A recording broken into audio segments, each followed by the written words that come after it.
প্রথম আলো, daily star সহ অন্যান্য সমস্ত পত্রিকাগুলোর উপর যে আক্রমণ শুরু হয়েছে, আমি তীব্র নিন্দা জানাই এটার।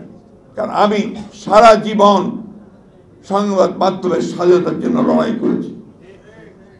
দ্যাট ইজ মাই এইম, আমার বিশ্বাস, আমার আস্থা। গণতন্ত্র মানে কি? যে আপনি আপনার কথা বলবেন, আপনার সঙ্গে আমি একমত না হতে পারি, কিন্তু আপনার মত প্রকাশের স্বাধীনতাকে আমি আমার জীবন দিয়ে রক্ষা করব। That is democracy. আপনি এক ফ্যাসিস্টকে উৎখাত করেছেন, কারণ সে আমাদের গলা টিপে ধরেছিল, সে আমাদের মেরে ফেলছিল, কথা বলতে দিত না, ভোট দিতে দিত না, হত্যা করেছে, নির্যাতন করেছে। আবার এখন আরেকটা কথা আছে যে ওকে বলতে দেওয়া যাবে না, ওকে কথা বলতে যাবে না, ওকে নিশ্চিন্ত করো। হাউ ডু ইউ জাস্টিফাই ইট? কি করে করবেন? আচ্ছা, আপনারা বলেন এইভাবে একটা সমাজকে এগোতে পারেন? একজন সাধারণ মানুষ চিন্তা করেন, সে কোনটা নেবে? এদিকে যাবে না ওদিকে যাবে? তাকে বিভ্রান্ত করছি কেন আমরা? এবং দুঃখজনক ব্যাপার কি জানেন, অত্যন্ত উচ্চশিক্ষিত, অত্যন্ত জনপ্রিয় ব্যক্তিদের মুখ দিয়ে আজকাল এই সমস্ত কথা শুনতে পাচ্ছি। That is the worst part.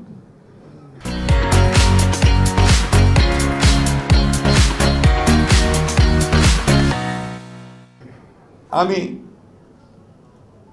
14-15 বছর ধরে লড়াই করছি, বহুবার জেলে গেছি, যে কোনো সময় আবারও জেলে যাওয়ার জন্য প্রস্তুত আছি, কিন্তু আমি এই বাংলাদেশ দেখতে চাই না। আমি যা বিশ্বাস করি, আমার দল যা বিশ্বাস করে, আমি সেই কথা আমার প্রাণ গেল আমি বলবো। আমি বিশ্বাস করি লিবারেল ডেমোক্রেসিতে, উদারপন্থী গণতন্ত্রে। আমি বিশ্বাস করি মানুষের স্বাধীনতায়, বাক স্বাধীনতায়, ভোটের স্বাধীনতায়। আমি এটা শেষ মুহূর্ত পর্যন্ত বলবো। আমি জানি আমাকে আপনারা অনেকে অনেক কিছু বলেন, আমি এতটুকুও সেই জন্য চিন্তা করি না। কারণ আমরা রাস্তায় থেকে লড়ে লড়ে আমরা এই জায়গায় আসছি। সময়ের সুবিধা মতো পালিয়ে যাই না, আমরা সামনেই দাঁড়াই, লড়াই করি। তো আমরা যারা লড়াই করি, আমরা কিছুতেই গিভ আপ করব না। আমরা আমাদের যে লক্ষ্য, উদারপন্থী বাংলাদেশ, গণতান্ত্রিক বাংলাদেশ, মানবের অধিকারকে রক্ষা করা বাংলাদেশ, সেই বাংলাদেশকে আমরা ইনশাআল্লাহ প্রতিষ্ঠা করব। তত্ত্বাবধায়ক সরকারের উদ্দেশ্যে শুধু একটা কথা বলতে চাই, I mean the interim government.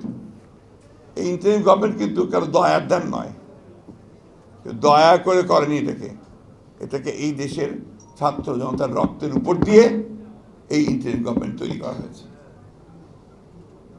সুতরাং এই গভর্নমেন্টের দায়িত্ব হচ্ছে সেইটাকে স্বীকার করে নিয়ে পুরোপুরি এই দেশের জনগণের যে মূল লক্ষ্য, গণতান্ত্রিক রাষ্ট্রের, সেই লক্ষ্যে যাওয়াটাই তাদের জন্য সর্বোত্তম বলে আমরা মনে করি।